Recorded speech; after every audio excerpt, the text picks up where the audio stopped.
Hello folks, I'm Endymion for the Dork Darn Etc. I made a little crappy kind of podcast about the movie Split, and I just wanted to put some clarification out there that I didn't really put in there. Just for the viewers who aren't really familiar with this kind of niche subject. So I'm not going to give an introduction to the movie, but I will say I'll mostly talk about Michel Foucault. Michel Foucault, just to dive right into it, was a historian and philosopher. He's a guy who, if you're familiar with any of his work in like history and anthropology, he has The History of Sexuality. That's one of his big works that's really popular in anthropology. But he has a lot of other historical works. The book that I used for this presentation was Madness and Civilization, which a bit Eurocentric, but it kind of has to be because he's talking about these sort of Euro-American, like post-colonial conceptions of what even is history and how do we navigate it and everything. But Foucault's book maps, in one of its earliest chapters, titled The Insane, how madness as a concept is conceived of from antiquity, as in like ancient Greece, through to the medieval period and the Renaissance, and then the early modern period where you got the invention of the, not quite the asylum, but like the sort of early asylum, and then the actual rehabilitating asylum. Sort of the institution that he's familiar with in his lifetime.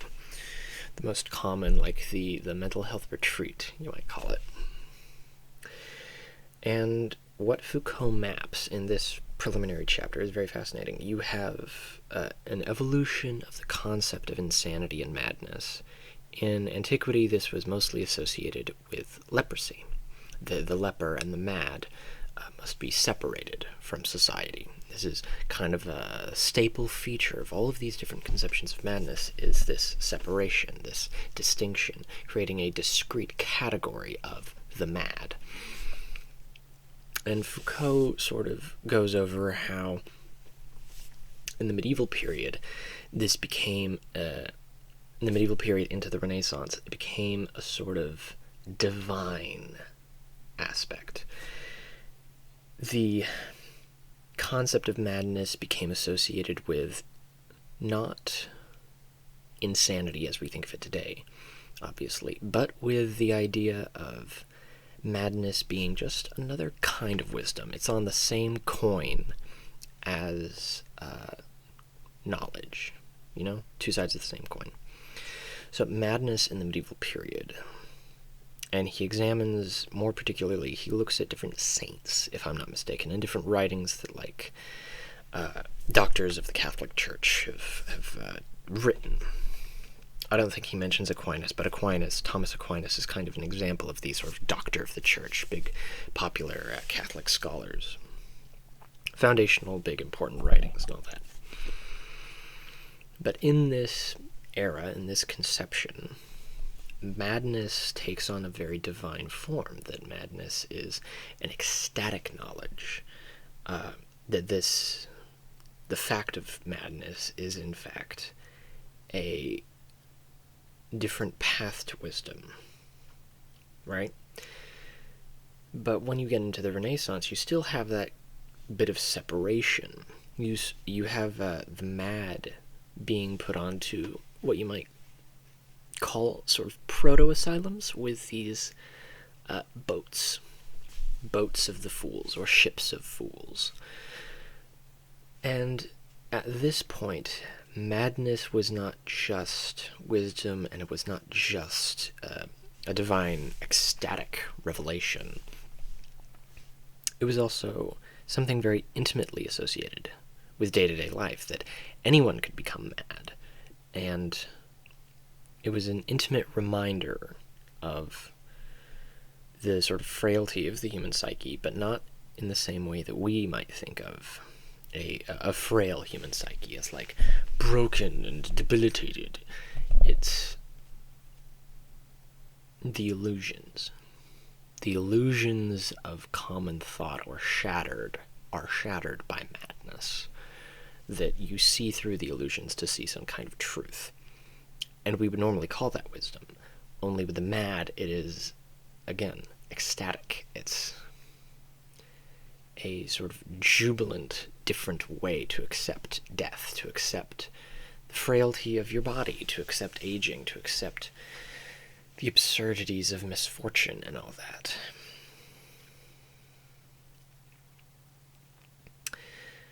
But as we move from the Renaissance into more secular thought, and specifically we move into the modern capitalist systems, the common morals are separated, or shall I say, the common moral system that develops is no longer centered around the Catholic Church, but is rather developed into centered on the capitalist system, a church of profit, you might say, not as an actual institution, but as the sort of the invisible hand of the market. That everyone has productive natures, that everyone has to be productive. Everyone ought to be productive. And if you're not being productive, if you're not making goods and services in the market, well, there must be something wrong with you. Now, earlier in the medieval era and antiquity and the Renaissance, madness kind of included people who just broke away from social mores, broke away from norms and everything, as well as those that we might actually pathologize, or shall we say, actually diagnosably mentally ill, and those who are just unwanted, the undesirables. Again, think back to the antiquity and the leper. But with the advent of capitalism, there is also an advent of the concept of rationality. So now we get into the Enlightenment. And in the Enlightenment, there's this valorization of rationality, and Foucault is very keen to point out that in defining what is rational, you must also define what is irrational. And if rationality is put on this pedestal of virtue, irrationality must be sort of cast down. Anyone who is rational becomes the modern the modern model of goodness, because if being rational, they are productive. In being rational, they are productive. So you can see how sort of the Enlightenment and colonialism and capitalism are starting to very deeply intertwine themselves, or if not, have already at this point. But in defining what is irrational, in saying that anyone who is irrational, anyone who is unproductive, they are pariahs. We are casting, it creates a new category of madness. So we have the people who are still breaking from social norms, or just happen to not be productive. So now there is this illusion, this newfangled illusion of everyone must be productive, everyone must be contributing to the market. And if you don't, or if you somehow can't, then you need to be set aside and separated. So this is where we get the mental institutions, the earliest mental institutions, which, as Foucault notes, were very, very brutal, you know? They would chain people. They would treat them like animals.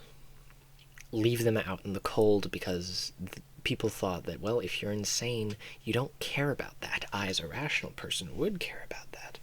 But an insane person, someone who's mad, they don't really know what's best for them, so they can't take care of themselves because, you know, they're morons. Well, not morons. They are invalids, if you'll pardon the term. One of the interesting things which Foucault really elaborates on, so both in his chapter The Insane and in his chapter The Asylum, which is where we actually get into the modern phenomenon of the insane asylum, we get into this phenomenon of animalizing the mad. And this can be This can, again, be anyone who breaks from social mores, who breaks from these norms, who has decided, or through some kind of, not necessarily an actual disability, but it can include disability, is unproductive, or not as productive. Foucault really elaborates on this treatment of the mad and of the insane as animals. More interestingly, he mentions how these asylums created a separation from the common and the masses of, productive, rational, normal people. And yet the bourgeoisie of the time would love the sort of highlight by contrast of, I want to see the lunatics. So these asylums became spectacles. He talks about the financial records of one such institution in Paris, if my memory serves me correct. I don't have my notes in front of me. But, sorry, I keep on looking over at cheese, and I'm like, I want to eat it. But I can't. That's not. I need to talk. Manja. But he talks about the financial records of a lot of these insane asylums, and one particular in Paris, as making very, very cheap tickets to come and see the insane. And, people making pictures, people writing stories about how, the lunatics in the asylum would perform like animals. So there was both their treatment by the institution and their treatment by the public were both viscerally dehumanizing. Incredibly brutal, neglectful.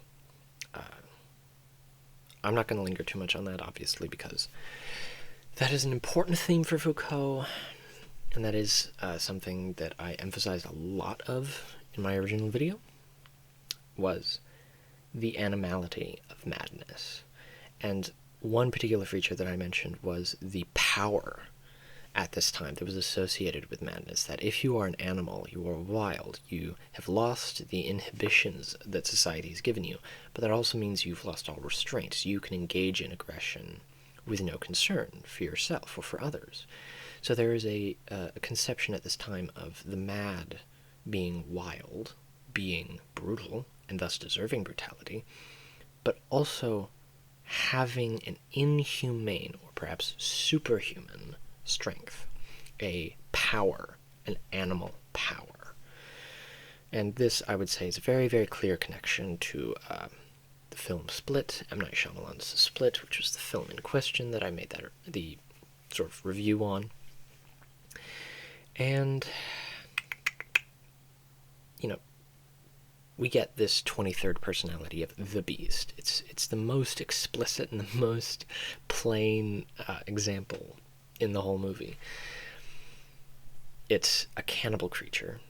So we already have the breaking of probably one of the most popular taboos across numerous cultures other than, like, incest. And then we have this creature, this persona, who's using a religious conception, who is saying, I believe the infamous line is, the broken are the more evolved. And the Beast is a messianic character that he's supposedly going to save.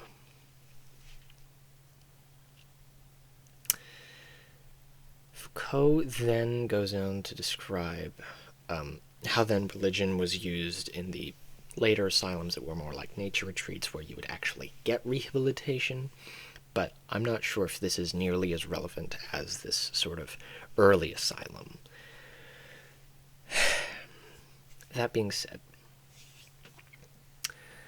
I do also want to clarify, I think I already gave brief summaries for Freud, because I did mention Freud in my original video. And Freud has an interesting sort of construct of what he thinks the human psyche is, not just your conscious mind, but all of these different layers of your unconscious mind, which includes the ego, superego, and id. Interestingly, when Freud talks about these are not like the main, these are, I would say, these could be the main components, but where do these components come from? Freud, over the course of his career, elaborates on the idea of this psychical apparatus. The human mind has a pair of parallel drives that work in tandem to basically produce this construct, produce all the myriad effects. Before I touch on those, there's a lot of stuff in Freud regarding the id, which is your instincts, your impulsivities. It's all of your selfish desires, basically. It is the bit of your brain that's unconcerned with social life or what have you, or the necessities of social life. Freud conceives of if we were as humans to constantly give in to the id, we wouldn't have civilization. So civilization and society necessitates that you sublimate all of those urges, that you put those into more constructive, more useful ends. Which, to give you a personal example, I think poetry. Like, poetry is a great example of that. If you're feeling like super angry, put it into verse, just like stream of consciousness. It's great. Journaling, it's great. It's cathartic. Instead of like breaking something in the house, I instead create something. And obviously, if you use music, or if you need a good cry, and it's like, well, I don't have anything actually that's brought me. I've come to the edge of this, but I can't necessarily put it into words in my own way, or I don't have the time or the artistic skill to do this on my own, so I'm going to use somebody else's. So then you listen to a sad song, watch a sad movie, and then it's like, okay, great, catharsis, cool, let's get going. That's what Freud is talking about with that sublimation of the id, turning all of that desire for catharsis and for this self-purging of... I think purging of desire might be a weird way to put it. Because he does have a word specifically for desire, which comes from his outdated biological understanding of the human brain, which is the libido. And the libido is basically just, for him, any and all desires, but particularly, quite infamously, this is his conception of the affect, or not the affect, it is affection. It is the desire for someone and or something. So in Freudian psychoanalysis, we talk about the love object, which is like some people become infatuated or they fall in love with a person, or their love object can be themselves. And Freud says that this is narcissism. Again, very clearly outdated, in terms of therapy, but this is why we're applying it as more philosophy. This is why we're putting it with Foucault. And when we're talking about desire, where does that desire come from? Well, now we have consciousness as like an iceberg. At the bottom of that first layer, we got the very tips of ego and superego. Superego being all of that social moray, ego being your self-perception, and then id, all of your desires that you're sort of the rest of the iceberg. You've seen the pictures online and such. But then you have the libido sort of at the stem of all of these three. But what creates the libido? Freud talks about two parallel drives. We have the pleasure principle, which is what he's more famous for, and then the death principle. He refers to these through the mythological names of Eros and Thanatos. These are the Greek names. Eros is the seeking of... It's the desire for pleasure, for just happy things, good things, avoid pain. A lot of people who haven't read Freud, they just focus on the pleasure principle, and they don't actually understand what that is, necessarily. In his essay, Beyond the Pleasure Principle, Freud complicates and nuances this first drive by discussing its parallel, the Thanatos, the death drive. It is a conservative drive, which is to say that it wants to trace back to something before the present. And the way Freud puts it is you want, as a person, you seek your own non-existence. You seek that peace of prior to your own consciousness. However, it's not suicidality. Like, he's very clear and explicit about this. It's not suicidality. It's not a wish to die. It's a wish to find that previous state on your own terms in a natural way. So it's to avoid untimely death. It's to avoid the actual void of death, and instead live a life in seeking that prior state and seeking a natural end. What's all this in between? He compares it to a story. It has a beginning, a middle, and an end. If you read the beginning, you don't really have the full story at all, and maybe you're baited into it. You've got all this basic setup, but it's not going to have any payoff. But you don't read a story like a romance novel for the end. You read it for all the middle. So Freud's conception of Thanatos is that everyone has that middle drive, as it were. They have that desire to distract themselves and fill a life with meaning so that they can die on their own terms, die in a natural way, avoid death. And you can see how these two run together. If you are seeking pleasure and desire, if you are seeking comfort and avoiding pain, that kind of necessitates that you avoid death, and that necessitates that you avoid injuries that could lead to your death. That necessitates that you distract yourself, make all of these detours on the path of life, and eventually the story ends. But the story ends on your terms. The story ends in a way that you can be satisfied with, because you had satisfied yourself and lived a happy life full of meaningful detours. So applying this in brief, I already did this in the original video, applying this in brief to the film Split,